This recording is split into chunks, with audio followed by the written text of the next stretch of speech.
Hoje, então, nós vamos falar sobre mais 3 aspectos dos atributos de Deus, da imutabilidade de Deus, melhor dizendo. Primeiro, que Deus é imutável nas suas promessas. Então vamos começar por esse atributo aí. Vamos lá agora para 2 Timóteo 2,13.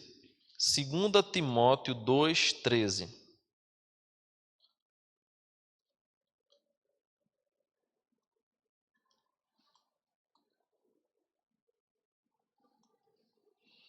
Segunda Timóteo 2,13.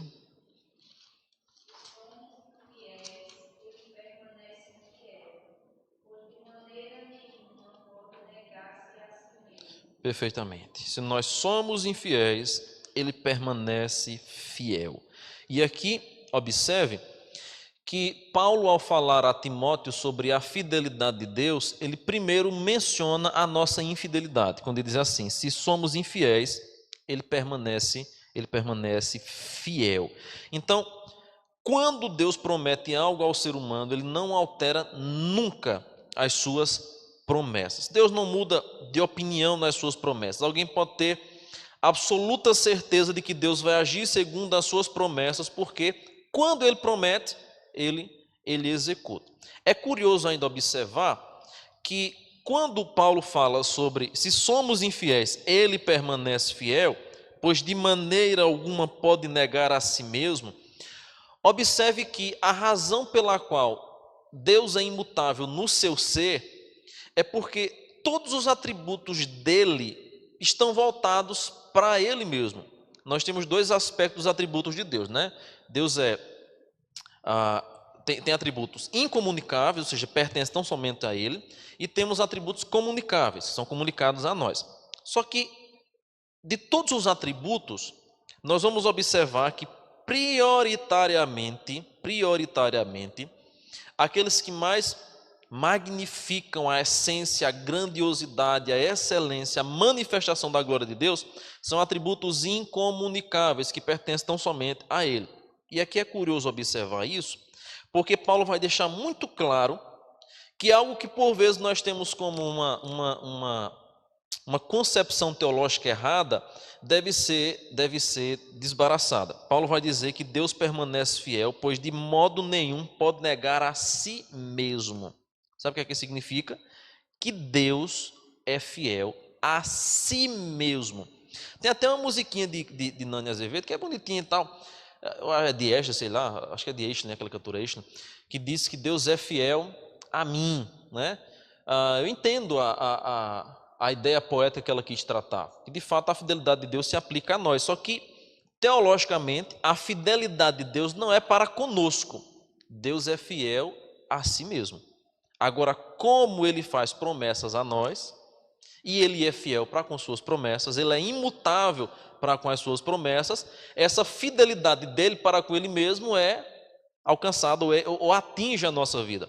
Então, a questão principal da fidelidade de Deus, a gente vai falar sobre ela mais à frente, especificamente sobre a fidelidade de Deus, é que não é para conosco. Então, é como se, às vezes a gente canta essas músicas assim, como se Deus tivesse uma obrigação de ser fiel a mim, porque ele disse a mim, e eu, sendo uma pessoa especial como eu sou, devo e preciso ter de Deus essa garantia. Só que o que a Bíblia nos mostra é o contrário. Deus é fiel a si mesmo, independente de nós. Por isso que Paulo vai começar dizendo, se nós somos infiéis, ele permanece fiel. Então, a imutabilidade de Deus, ela se aplica, claro, nas suas promessas. Quando ele faz uma promessa, ele permanece fiel às suas promessas. Além disso, pode passar, é isso mesmo. A sua fidelidade é uma maneira de nunca negar a si mesmo. Deus nunca pode mentir, falar algo e depois dizer que não falou, ou não cumprir aquilo que disse. Não pode. Ele tem o dever para consigo mesmo de ser fiel naquilo que promete. Ele agiria contra si mesmo se não fosse fiel. Aquele exemplo que eu dei uma vez aqui na igreja sobre um ateu que faz uma pergunta a um cristão. Então um ateu chega para você e diz assim, você crê que Deus pode todas as coisas? Aí você diz, creio que Deus pode todas as coisas. Aí o ateu pergunta assim, então você crê que Deus pode criar uma pedra tão grande que ele mesmo não possa carregar? Aí você fica, cri, cri, cri. Porque Deus pode todas as coisas. Então Deus pode fazer uma pedra maior do que ele possa carregar. A nossa intenção natural é dizer assim, realmente, ele pode, né? Ele tem poder, então ele pode fazer uma coisa maior do que ele possa carregar. Só que não. Por um princípio básico, Deus não nega aquilo que ele mesmo é. Por isso que o primeiro aspecto da imutabilidade que nós vimos aqui é que Deus é imutável no seu ser. O ser de Deus, o caráter de Deus não sofre alteração, mudança nenhuma. A gente muda, irmãos. Nós mudamos, melhor dizendo. Eu e você passamos por mudança continuamente. A gente muda a nossa maneira de pensar, a gente muda a nossa maneira de enxergar as coisas, a gente muda a nossa cosmovisão, a gente muda o nosso entendimento, a gente muda até o nosso paladar. Aquilo que antes nós gostávamos, hoje a gente não gosta mais, né? Principalmente, né? Mudamos fisicamente, nós todos sofremos mudança. Você, quando era pequeno, tinha um paladar para uma coisa, hoje você já não gosta mais. Eu, quando era pequeno, gostava de um sorvete ruim que tinha, de uns pastel cheios de óleo, de umas comidas feitas assim, bem ensopadas no óleo mesmo. Hoje me dá uma agonia só de ver. A gente muda o paladar, muda o jeito, muda a fala. Conhece o adolescente quando está naquela transição de voz, né? Aí, olha, ele fala fininha, olha, ele fala, aquela mudança de voz, a alteração. A nossa vida inteira é movida por mudança, para melhor ou para pior, mas nós mudamos. Deus não, porque ele não pode negar a si mesmo. E as suas promessas não são diferentes. Vamos ver uma promessa aí como um exemplo de que Deus fez e cumpriu. Gênesis 12, vamos fazer assim, né? Uma pessoa abre Gênesis 12, de 1 a 3, e outra abre Gálatas 3, 14 a 22. Gênesis 12, de 1 a 3.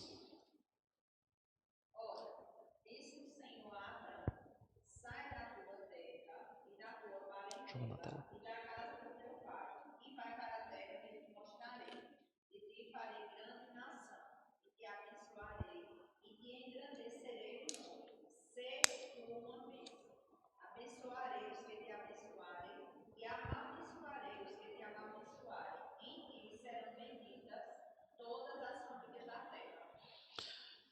Muito bem, está aí na tela o texto agora. Eu abençoarei os que te amaldiçoarem. Em ti serão benditas todas as famílias da terra. Aqui nós temos uma promessa. Deus diz que vai engrandecer o nome de Abraão, vai fazer dele uma grande nação, vai abençoar e vai amaldiçoar. São promessas que Deus faz.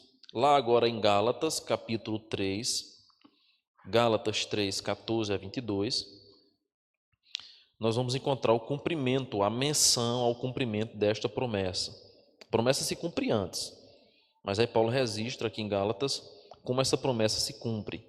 Gálatas 3, 14 ao 22. Deixe-me reparar se está certo aqui o texto ou eu errei. Gálatas 3, 14 ao 22.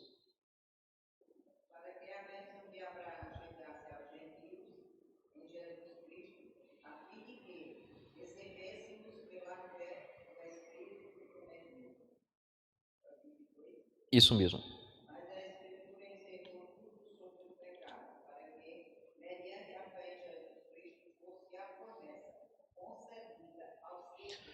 Perfeitamente. Aqui nós temos uma menção clara, e Paulo vai tratar do verso 15 até o 22, né, aspectos dessa herança de que recebemos de Abraão, como que aquilo que Deus promete a Abraão, uma grandiosidade numérica na sua descendência, bem como outros que descenderiam da sua fé, agora se cumpre perfeitamente, de modo que nós somos herdeiros dessas promessas. E se hoje nós conhecemos a palavra de Deus, é porque, de fato, a promessa que Deus fez a Abraão se cumpriu. Então, Deus é imutável nas suas promessas. Além disso, é insensatez crer na imutabilidade de Deus, no entanto, duvidar de suas promessas. Se eu digo assim, eu creio que Deus é imutável, mas eu duvido de suas promessas, eu estou sendo insensato, porque a fidelidade de Deus está baseada na sua imutabilidade. Então, uma coisa está totalmente ligada à outra e o cumprimento dessas promessas está vinculado ao poder para cumprir. Por isso que eu falei aqui em outra oportunidade que os atributos de Deus estão intercalados um no outro. Se você faz um castelo de cartas, né? Empilha as cartas bonitinhas ali, e de repente você tira uma da que está embaixo, naturalmente vai cair todo o castelinho. A ideia dos atributos é a mesma coisa. Se nós roubássemos, ou se nós conseguíssemos tirar algum dos atributos que são pertencentes, que caracterizam o ser do nosso Deus, certamente todos os demais viriam a ruir. Um atributo está totalmente ligado ao outro. Aí nós temos uma frase aí em destaque: o homem, via de regra, não cumpre suas promessas porque lhe falta um atributo chamado onipotência, mas esse atributo faz parte do ser de Deus. Então, as promessas de Deus são cumpridas porque, além de imutável, ele também é onipotente para ter poder de cumprir todas as promessas. Letra D: além de Deus ser imutável nas suas promessas, Deus também é imutável nos seus atributos. É um aspecto mais amplo. Eu não vou detalhar os atributos, porque a gente vai ver ainda amor, verdade, misericórdia, são atributos que a gente vai ver, só para ilustrar de que a imutabilidade de Deus se aplica também aos demais atributos. Quando a gente falar sobre justiça de Deus, Deus é imutável, Deus é imutável na sua justiça. Quando a gente falar da eternidade de Deus, que a gente vai falar aqui, Deus é eternamente imutável. Quando a gente falar sobre o amor de Deus, o amor de Deus é eterno, vai até as últimas consequências. Nós vamos ver isso no exemplo de Oséias. Deus é imutável na sua verdade. O que foi verdade para Deus um dia, continua sendo e será para todos sempre. Inclusive essa concepção de verdade que a gente tem hoje, né? Cada um tem sua verdade, para com Deus isso não existe. A verdade dele é absoluta. Não tem, cada um tem sua verdade. Cada um tem seu jeito de interpretar. Para Deus não. Aquilo que ele falou no passado continua valendo até hoje e continua sendo verdade absoluta. Deus é imutável na sua misericórdia. Lamentações de Jeremias, capítulo 3, verso 22. Porque as suas misericórdias não têm fim, renovam-se a cada manhã, e essa é a causa de nós não sermos consumidos. Então, a imutabilidade, que é um dos atributos, se aplica a todos os demais atributos. Então, tudo que os atributos de Deus eram antes do universo ser chamado à existência, continuam sendo precisamente agora e vão permanecer para sempre assim. Eles são as perfeições que qualificam o ser de Deus. Aí nós vamos para a letra E, porque essa letra D é só para mencionar que Deus é imutável na concessão dos dons. Eu pretendo falar em momento oportuno sobre os dons espirituais aqui na igreja. A gente precisa aprender sobre os dons, né? Saber quais dons existem, o que é dom, o que é talento, o que é habilidade, tem diferença. Nem tudo é dom. De repente a pessoa vê, nós vamos só assoviando, rapaz, tem um dom de assoviar. Não, nem tudo é dom. Tem coisa que é talento. Depois eu vou tratar sobre esse aspecto direitinho, para a gente entender e aprender a utilizar melhor os dons. Paulo vai dizer, buscai, pois, os melhores dons. Então, o dom pode até ser buscado. É uma coisa interessante que a Bíblia Sagrada trata. Depois vai falar sobre isso. Mas, de maneira concisa, Deus é fiel na distribuição dos seus dons. A Bíblia diz que a igreja, ela é o corpo, cujo cabeça é Cristo. E cada membro desse corpo tem uma função. Cada membro desse corpo tem uma função. Por causa disso, a Bíblia vai nos falar sobre a multiforme graça de Deus e vai falar sobre os aspectos que são variados. Cada um tem uma habilidade ou um dom dado por Deus para efetuar em alguma área. Além disso, pode botar na tela aí, por favor, Lucas, o texto de Tiago 1, 17. Tiago 1, 17. Onde nós vamos perceber que toda boa dádiva e todo dom perfeito são lá do alto, descendentes do Pai das luzes, em quem não pode existir variação ou sombra de mudança. Os dons são dados por Deus, tudo que é de bom, na verdade, é dado por Deus, e é curioso porque até mesmo aqui, quando fala sobre a questão dos dons, diz que em Deus não pode haver variação ou sombra de mudança. Então, até mesmo com respeito aos dons espirituais, a gente percebe que Deus é imutável quando concede os seus dons. Mas vamos lá. Segundo um teólogo chamado Wayne Grudem, dom espiritual é qualquer talento potencializado pelo Espírito Santo e usado no ministério da igreja. A diferença entre dons e talentos são claras. Talento é uma coisa que todo mundo tem, porque todo ser humano foi criado à imagem e à semelhança de Deus. Então ele vai carregar naturalmente em si algumas habilidades peculiares. Por exemplo, você vai encontrar somente artesãos cristãos? Não. Você vai encontrar pessoas que não são crentes e que têm uma habilidade extraordinária de fazer obras de arte. Você vai encontrar pedreiro, vai encontrar arquiteto, vai encontrar engenheiro, médicos que são extremamente habilidosos na sua ferramenta cirúrgica ou qualquer outra coisa. Isso não está voltado só para quem é crente. Os melhores médicos do mundo não são os crentes somente, tem crente bom lá. Os melhores professores do mundo não são só os cristãos. Então, são talentos que são dados a todo ser humano. Agora, qual é a diferença dos dons? Os dons é uma concessão do Espírito Santo. Talento todo mundo pode ter. Agora, dom espiritual, não. Só quem tem dom espiritual é crente, porque é uma dádiva do Espírito Santo. E quem recebe o Espírito Santo na sua vida, naturalmente, é crente.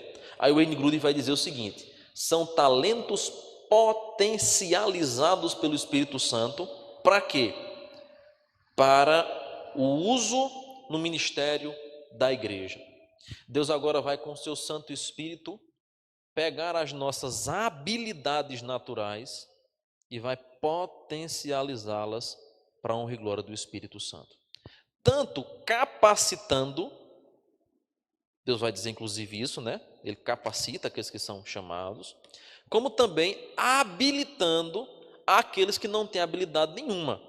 Você vai pegar, por exemplo, Jeremias, ele vai dizer: eu não sei falar. Deus diz: não se preocupe, porque o que eu disser você diz. Moisés vai dizer: ah, sim, eu sou pesado de língua. Não se preocupe, eu vou fazer a minha vontade através de você. Então, os dons são talentos, conforme o Wayne Grudem, potencializados pelo Espírito Santo. Por exemplo, pode alguém nascer com um bom talento para uma boa oratória e ser um excelente palestrante não cristão? Óbvio, nós temos excelentes palestrantes com uma excelente oratória que não são crentes. Só que Deus também pode pegar alguém que tem um pouco de habilidade nessa área de oratória, derramar sobre ele o seu Santo Espírito e transformá-lo em um professor. Não um professor de sala de aula, mas alguém que vai ensinar as verdades de Deus de maneira clara para que as pessoas entendam. No obreiro, no missionário, no pastor, enfim, a lista segue. Então, Deus vai capacitar para quê? Para o uso de sua obra. Além disso, nós temos um outro aspecto com respeito à imutabilidade de Deus nessa concessão dos seus dons. Nós, seres humanos, costumamos dar presentes e depois os reclamamos de volta quando termina um relacionamento. Isso porque eles são mutáveis em seus sentimentos. Quantos casais, ao se separarem, não dividem os bens e de repente diz assim: aquilo dali agora não é mais teu, é meu, não é mais nosso, é meu, então pede de volta. Já vi muitos noivos, inclusive, quando terminaram o relacionamento, dizer: pode me dar a aliança que eu comprei de volta. Isso é mais comum que não sei o quê. É terrível. Hã? É. Vou dizer uma coisa a vocês aqui. Fica só entre nós. Eu comprei uma cama, a minha primeira cama, né? Que até hoje, na verdade, é a cama que eu uso. De um primo meu que acabou o noivado. Aí eles compraram a mobília da casa todinha, ele, a noiva dele, a antiga noiva dele. Montaram a casa toda, mas não tinham usado nada, estava tudo no plástico, tudo novo. De repente deu uma loucura lá deles, não sei o que aconteceu, acabaram o noivado. A gente ficou triste, mas como Deus é soberano até mesmo na tragédia humana, né? Aí na época eu estava noivo com Gesiana, que há 11 anos atrás, que a gente começou a comprar as coisas do casamento antes de se casar. Há 11, 10 anos atrás, a gente comprou bem antes a cama. Eu digo: olha, a oportunidade que a gente tem de comprar a nossa cama, uma cama maravilhosa, extraordinária. Foi. Mas a ideia que eu me lembro era o seguinte: eles já tinham comprado as coisas, colocado na casa, né? Não era mais só do meu primo, era do primo e da noiva lá. Mas na hora que se separaram, ele disse: epa, pode me dar de volta as coisas, porque foi eu que comprei majoritariamente, então tudo que eu comprei com meu dinheiro agora não é mais seu, não, é meu, só meu. Isso é comum acontecer, né? Presente de carro, presente não sei de quê. Terminou o namoro, terminou o casamento, acabou-se esse negócio de nosso. Cada um quer puxar de volta para si. De onde vem essa ideia? Os nossos sentimentos, eles são mutáveis. Por isso que pessoas que um dia amam e declaram amores, no outro dia estão brigando, se matando, se espancando, né? A mutabilidade do ser humano também nos seus sentimentos. Com Deus não é assim. Com Deus não é assim. Deus é imutável nos seus sentimentos e na concessão dos seus dons. Por exemplo, você de repente vê uma pessoa passando dificuldade financeira. Isso acontece demais com a gente que é crente aqui na igreja, demais. Se fosse para mim contar a quantidade de pessoas que a gente já ajudou e a gente se arrepende depois, não está fora do gibi. Você vê uma pessoa passando dificuldade, né? Achando que a pessoa está passando dificuldade, aí você faz um esforço, como a gente costuma dizer, faz das tripas o coração para ajudar aquela pessoa. Passa no cartão de crédito, dá um jeito, ajuda o camarada. Aí de repente aquela pessoa que você ajudou está esbanjando, né? Tá na festa, tá não sei aonde, tá fazendo não sei o quê. Quantas pessoas já não foram ajudadas pela igreja? Pessoas que já tiveram até casa construída. No momento que a igreja construiu a casa, ó, tchau, não quero mais saber da igreja não. Já aconteceu aqui isso, viu? Em muitos lugares. A igreja vai lá, ajuda, constrói casa, faz isso, ajuda naquilo outro, vai no hospital, leva medicamento, leva dinheiro. A gente mobiliza, a gente faz tudo para ajudar. Passou o momento, a pessoa. O nosso sentimento humano é: não deveria ter ajudado. Ou então você ajuda uma pessoa na rua que você acha que está passando dificuldade, quando você pensa que ela está no bar tomando cachaça com o dinheiro que você deu. Aí você passa na frente e diz: mas rapaz, o dinheiro de eu comprar o pão. O danado está ali tomando de cachaça. Dá aquele arrependimento. Se nós pudéssemos, nós íamos lá e tomávamos de volta. Nós somos mutáveis no nosso sentimento. A gente ama agora, depois a gente odeia.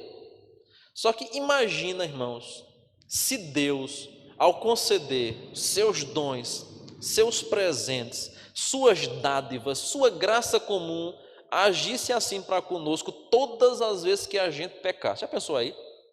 Deus manda sol, Deus manda chuva, Deus manda o trabalho, Deus manda a provisão. Aí de repente você amanhece um dia em pecado, passa o dia desobedecendo a sua lei, pecando contra ele. Aí Deus diz assim: era ainda.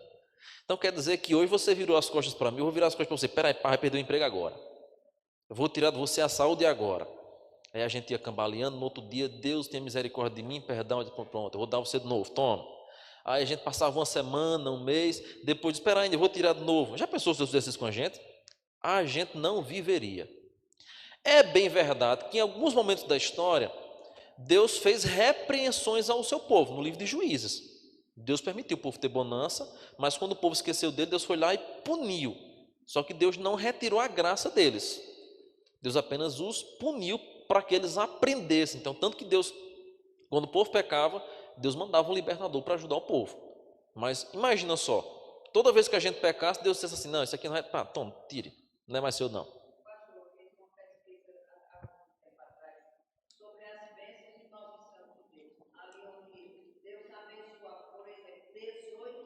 Sim, sim. A graça sempre é maior. As maldições, exatamente.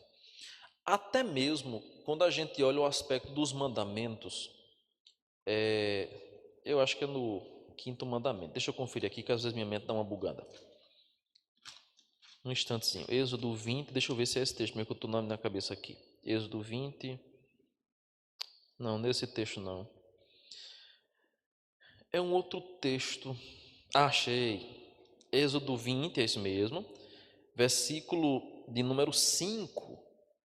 Com respeito à quebra do segundo mandamento. Na minha cabeça era o quinto, mas é o segundo mandamento. Diz assim: Não as adorarás, nem lhe darás culto, porque eu sou o Senhor teu Deus, Deus zeloso, que visito a iniquidade dos pais nos filhos até a terceira e quarta geração daqueles que me aborrecem. Perceba aí, eu visito até a terceira e quarta geração. Agora joga aí, Lucas, o versículo 6. E faço misericórdia até 1000 gerações daqueles que me amam e guardam os meus mandamentos. A proporção da graça de Deus para com o seu juízo é sempre maior. Aqueles que praticam o mal, eu vou visitar até a quarta geração, terceira ou quarta geração. Aqueles que me amam, que me obedecem, até 1000 gerações. O aspecto é claro, a utilização da numerologia 1000 é clara. Deus vai abençoar infinitamente.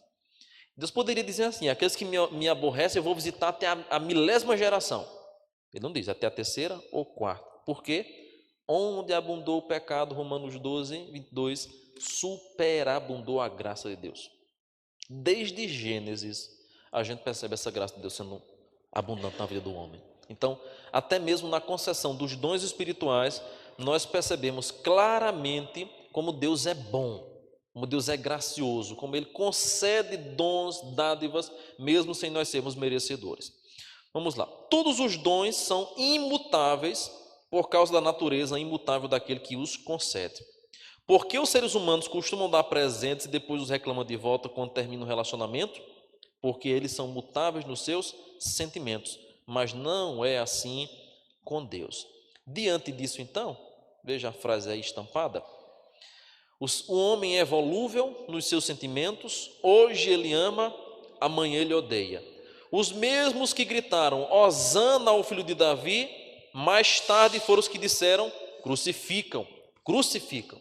É curioso esse aspecto. Os mesmos que hoje que disseram, né? Hosana, aquele que vem, Hosana nas alturas, depois vão dizer crucifica esse homem.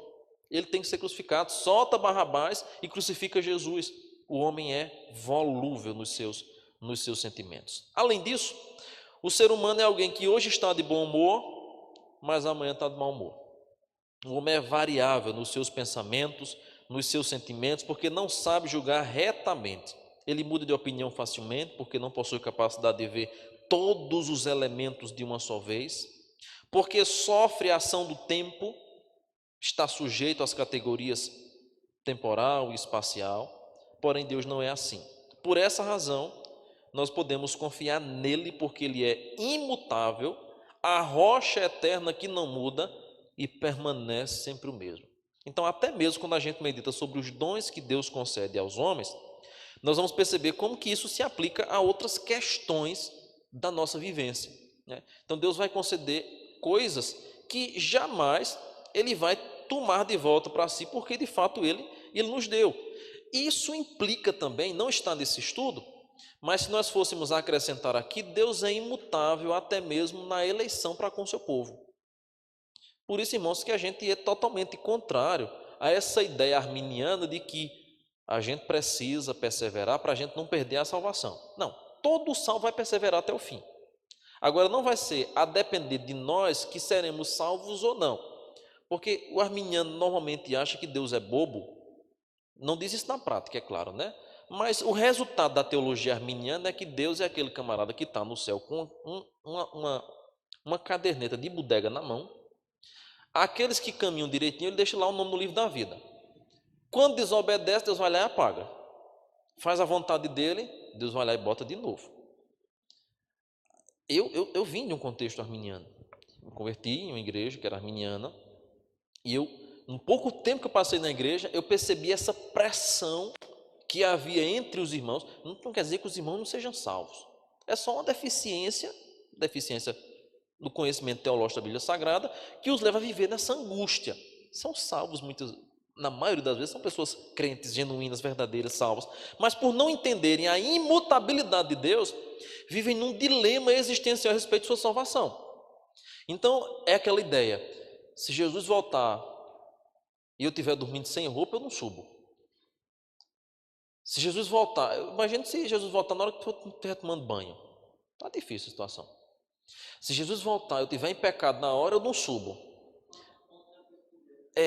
Quantos pontos eu fiz com Deus, quantos acertos eu tive hoje. Irmãos, viver uma vida pressionada por acertos e erros para com Deus, para disso dependendo da salvação, é terrível. E por isso que tem muitos irmãos que vivem nessa angústia constante. Eita, eu pequei aqui, eu falhei aqui. Jesus, tem misericórdia. Não tire meu nome do livro da vida não, Senhor. Porque, claro, é bom o aspecto da gente ter constância, cuidado, zelo para com a nossa vida, arrependimento para com o pecado, fugir do pecado mesmo. Só que, irmãos, a gente precisa estar tranquilo com respeito à nossa salvação, de que aquele que Deus tem em sua mão, o maligno não vai tocar. Aqueles que Deus um dia salvou, Deus escolheu, não vão depois ser retirados, porque Deus não é menino para ficar escrevendo o nome de eleito e tirando o nome de eleito.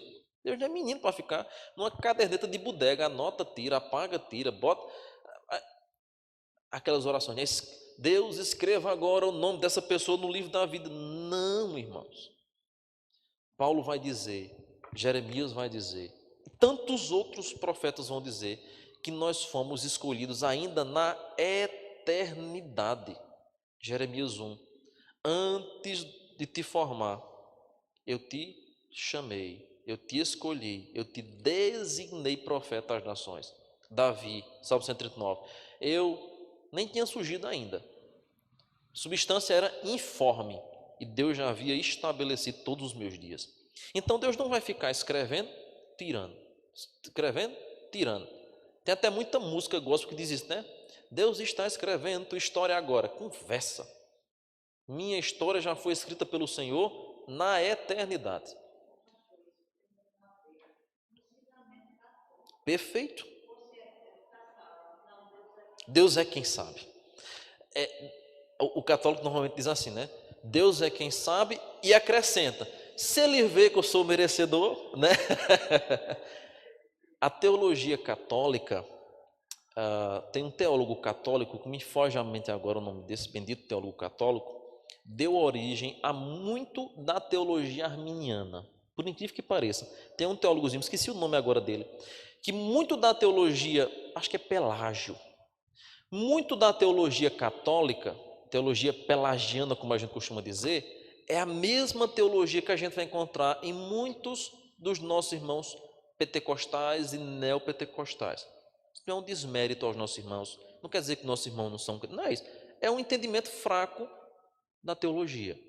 Por isso que eu disse aqui na aula retrasada, irmãos, quando nós entendemos os atributos de Deus, quando nós estudamos o ser de Deus, naturalmente nós vamos entender melhor as doutrinas com respeito ao próprio Deus, com respeito ao homem, com respeito à salvação, com respeito à vida do dia a dia.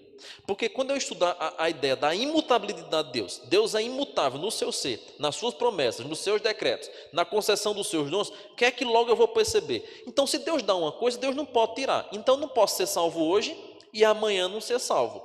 Logo, a nossa máxima de que uma vez salvo, salvo para sempre, ela não é herética. Ela é apenas uma confirmação de que nosso Deus é imutável. Deus não dá uma coisa e depois tira. Então, de fato, irmãos, tudo aquilo que Deus nos concedeu, Ele vai sustentar até as últimas consequências.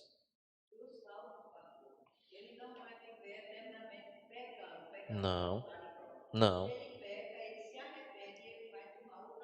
Naturalmente, naturalmente. Isso. Essa é a questão. Mande Norá agora falou bem aqui. A diferença do que é salvo para o que é convencido, né? Na igreja tem muita gente que é convertida, tem gente que é convencida, né? Foi convertida pelo evangelho, foi transformada. Mas tem uns que são convencidos. É o exemplo de Simão mágico, de Atos capítulo 8. Seguia os apóstolos, estava de perto, via as curas, via os milagres, conhecia de Bíblia, estava andando de pertinho ali, abraçou a fé, diz o texto, mas numa hora que ele encontrou uma oportunidade, disse, me conceda o dom do Espírito Santo, portanto. A ideia era um convencido no meio do povo de Deus. Tem muita gente na igreja assim.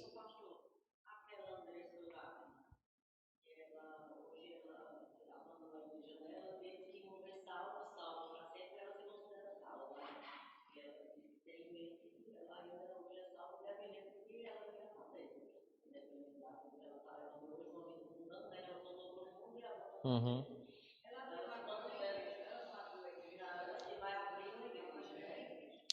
Esse é o tipo perigoso da libertinagem da graça. Aquilo que a irmã Nora acabou de falar.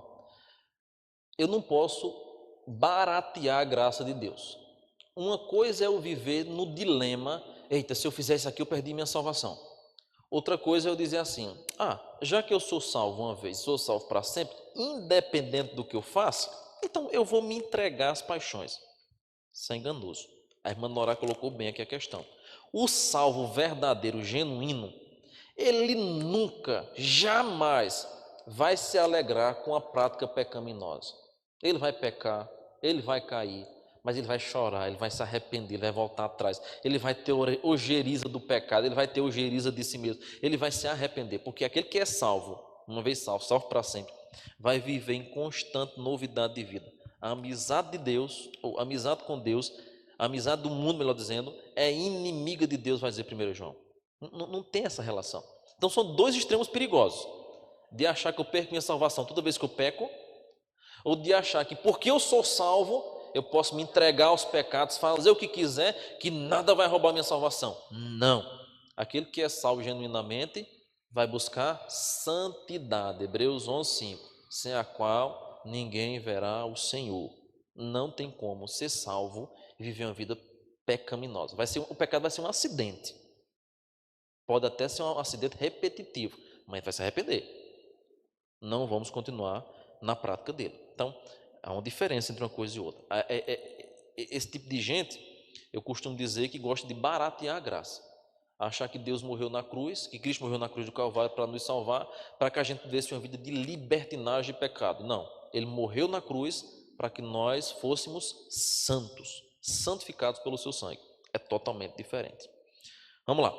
Essa concepção soteriológica, ou seja, essa concepção da salvação ou da concessão dos dons espirituais de Deus como realidades imutáveis ensinadas pelas Escrituras, vai ser vista em Romanos 11:29. Paulo diz assim, os dons de Deus e a salvação, a continuação do texto vai dizer isso, são irrevogáveis. Bota aí na tela o texto todo, por favor, Lucas. Romanos 11, verso 29. Paulo vai falar sobre a salvação, porque os dons e a vocação de Deus são irrevogáveis. Aqueles que Deus vocacionou, chamou, aqueles que Deus equipou com dons espirituais, Deus não vai, de maneira nenhuma, revogar a concessão desses dons. Deixa eu abrir aqui um parêntese. Não é para fazer polêmica, não, mas é para a gente repensar algo que a nossa igreja no Brasil, na minha concepção, erra em alguns aspectos. Por exemplo, a Bíblia diz, quando eu falar sobre os dons, eu vou explicar, que Deus concedeu uns para apóstolos, para bispos, para pastores, para evangelistas, para mestres. Em outro texto, a Bíblia vai falar sobre presbíteros, diáconos, aí fala sobre aqueles que governam, aqueles que presidem bem, aqueles que são acolhedores, que têm hospitalidade, intercessão, tantos outros dons, que a Bíblia Sagrada não tem uma lista só, são várias listas que a gente vai captando ali, quais são os dons de Deus. A gente tem uma mania e um costume de trabalharmos algumas vocações na igreja por meio de eleição. Isso vem por causa da nossa cultura brasileira, sistema democrático, de fazer eleição. Mas, por exemplo, se Deus vocaciona um pastor, verdadeiramente, foi vocacionado, foi chamado por Deus, esse alguém um dia poderá deixar de ser vocacionado? Não, porque a concessão dos dons são irrevogáveis. Se Deus vocaciona um presbítero, concede a ele o dom do presbiterado, ou a vocação para ser presbítero, Deus pode revogar isso? Não. Se Deus convoca alguém para ser diácono, esse alguém um dia poderá deixar de ser diácono? Não deveria deixar. Só que, infelizmente, no nosso país, nós temos essa cultura de 4 em 4 anos, 5 em 5 anos, a gente fazer eleição. É bom em alguns aspectos, porque de vez em quando a gente escolhe gente que não é vocacionado. Porque nós também somos falhos na escolha dos nossos líderes. Às vezes nós somos falhos. Só que, por outro lado, a gente deveria repensar melhor isso. Se alguém que diz que tem um dom para ser líder da igreja, para ensinar, para ser presbítero, esse alguém não poderá deixar de ser um dia. Deverá ser a vida inteira.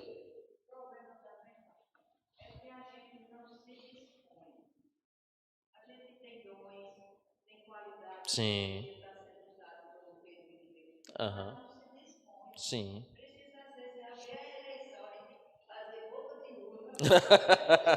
Sob livre e espontânea pressão. Sob livre e espontânea pressão. Então, infelizmente, nós temos a minha visão particular, tá bom? Essa falha no nosso sistema, que é não, hoje o irmão pode ser presbítero, mas amanhã não vai ser mais. A não ser em caso de pecado, a não ser em caso de invalidez, de doença, de um problema que limite a atuação por um período, tudo bem, né? Uma licença, uma situação outra, tudo mais. Eu creio que aqueles que foram chamados por Deus para exercer um cargo tal, vão ser a vida inteira. Ou pelo menos deveriam ser. Se a concessão dos dons de Deus são imutáveis, pode haver mudança. Agora, é claro, né? Por causa das nossas limitações, não é Deus que é imutável, é nós que mudamos. Né? Deus nos chama, Deus nos convoca. Agora, por vezes, nós somos frágeis, nós pecamos, nós somos pecadores, a gente escandaliza, aí tem que sair mesmo, aí tem que pegar o beco para não ser pior para o ministério, porque em vez de ser uma bênção para a igreja, vai ser um prejuízo terrível. Né? Não dá assistência, não dá bom testemunho, não é bem visto pelos outros, não cumpre suas funções, ao invés de ser uma bênção, vai ser um peso para o resto da vida. Aí, até nisso, a graça de Deus é vista, porque até mesmo num sistema falho como é o nosso de eleição, Deus é gracioso e utiliza assim a gente para, às vezes, fazer mudanças que são necessárias, trazer pessoas novas. É aquela questão, né? A soberania de Deus na história sobressai até mesmo nas nossas falhas, nos nossos equívocos. Até quando a gente erra, Deus continua sendo soberano. E a sua misericórdia e a sua graça vão prevalecer sempre. Sim.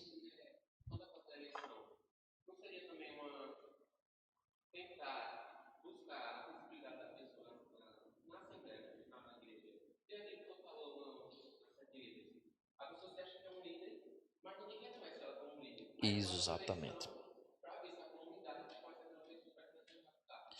Veja só, a eleição em si, ela não é errada.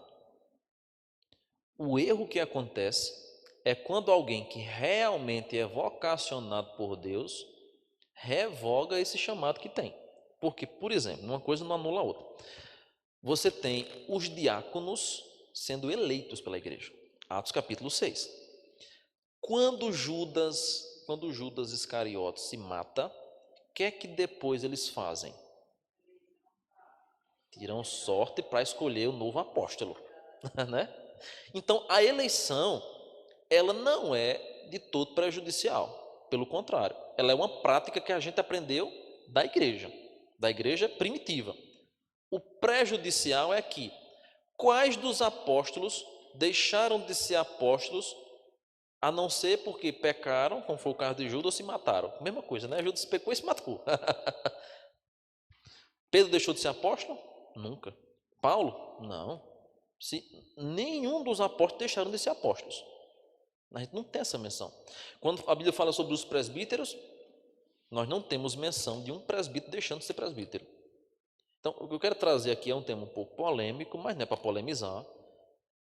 É uma perspectiva diferente que eu tenho, de que quando Deus concede os seus dons e Ele é imutável na concessão dos seus dons, isso não deveria mudar nunca na vida da gente. Então, se Deus de fato me chamou para ser pastor, eu vou morrer sendo pastor.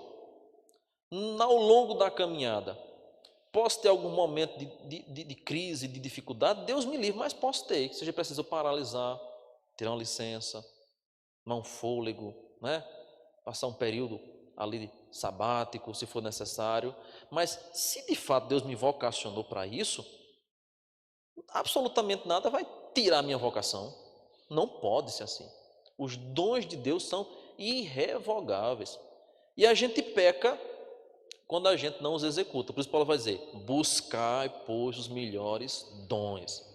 Quando fala sobre o ensino, Paulo diz, aquele que ensina, esmere-se no fazê-lo. O que é que a gente entende dessas recomendações? Deus concede dons, Ele é imutável na concessão. Agora é nossa tarefa nos aprimorarmos, nos esmerarmos, buscarmos habilidades para fazer isso. Então, Deus me vocacionou para ser pastor. Aí eu vou para o seminário, faço um curso e pronto, passo o resto da minha vida pregando, sem estudar, sem ler a Bíblia, sem me aprimorar, sem buscar fazer um curso a mais, sem ler um livro a mais. Não, eu vou me aprimorar. Todos os dias eu vou buscar aprender mais. Você tem um dom de hospitalidade, que a Bíblia fala que a hospitalidade também é um dom. Você vai botar um quarto lá de todo jeito e a vida inteira vai deixar aquele mesmo. Não, você vai buscar sempre dar o melhor para o seu visitante. Você tem um dom da intercessão. Então você ora uma vez e pronto. Não, você vai buscar cada dia mais se dedicar na sua intercessão. Tem o dom de presidir. A Bíblia fala sobre o dom de presidir. Você vai se aprimorar em como liderar, em como conduzir as coisas. Então, buscar os melhores dons, se esmerar no fazer, é exatamente porque o Deus que é imutável, que não muda, me concedeu algo e eu devo me aprimorar nessa graça que Ele me deu. Todo dom e boa dádiva vem do alto, daquele que não pode existir variação ou sombra de mudança. O problema não está na concessão que Deus dá, está na idealização, realização que nós fazemos aqui nesse mundo, porque nós não entendemos que Deus é imutável.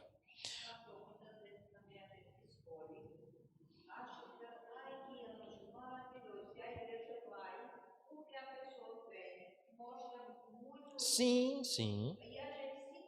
Isso. Aham. Isso. E aí, graças a Deus, que mesmo tendo um sistema que às vezes é falho, que é o da eleição, Deus utiliza esse mesmo sistema falho que é a eleição para purificar, limpar a igreja. Então, é aquela questão, né? Até mesmo na falha humana, a soberania de Deus continua conduzindo a história. Até mesmo quando um peca, um desobedece a Deus, a graça de Deus ela é tão abundante que, pelo bem da igreja, Deus faz com que tudo coopere para que isso seja retirado, seja conduzido de uma maneira melhor. Então, Deus é imutável na concessão dos seus dons. A frase final aí: se Deus mudasse em seus sentimentos, atitudes e planos, quem poderia confiar nele? Mas Ele é o mesmo, ontem, hoje e eternamente. Ele é a rocha eterna que nunca muda, segura, firme e inabalável. Então, esse é o nosso Deus imutável. Para a gente concluir, vamos observar somente esse aspecto das lições que a imutabilidade nos ensina. Porque somos seres mutáveis, nós devemos fugir da autoconfiança. Eu não devo confiar em mim. Jeremias vai dizer isso. Maldito homem que confia no homem. O nosso coração é enganoso. Isso é um alerta com respeito às tentações. Porque nós somos mutáveis, devemos ter cuidado com as expectativas. Elas são a principal causa das nossas decepções. Porque Deus é imutável, precisamos confiar tão somente nele. Colocar nossa confiança em homens falhos é uma atitude idólatra. Porque Deus não muda, podemos nos apegar firmemente à sua palavra, pois ela jamais falhará. Então, a imutabilidade de Deus nos ensina essas lições aí que a gente deve abraçar e carregar conosco para o resto de nossa vida. Deus nos abençoe, irmãos, que nós possamos descansar e nos alegrar, porque nós servimos a um Deus que é imutável no seu ser. Amém. Sim, sim.